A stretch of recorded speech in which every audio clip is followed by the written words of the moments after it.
ကျောက်ဖြူမြို့နယ်ကတရုတ်တပ်အားဖြန့်ဖြူရေးနဲ့စွန့်ပစ်ဆက်ယုံ OGT နဲ့ Area 1ကျင့်ကိုစစ်ကောင်စီတပ်ကအကာအကွယ်ယူပြီးအင်အား300လောက်ထပ်မံဖြစ်တင်ကအာရခတပ်တော် AA ကိုခုခံတိုက်ခိုက်နေတယ်လို့သိရပါတယ်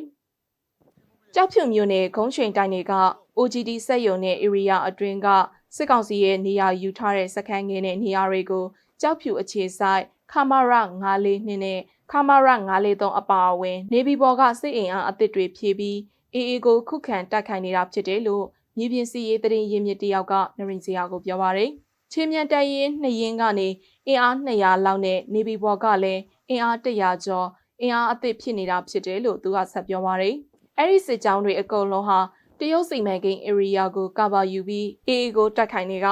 AA ကပြန်ပြစ်လို့ရှိရင်စက်ယုံနားတွေကိုဝင်ပြေးတယ်လို့လည်းဒေသခံတွေကပြောကြပါရယ်။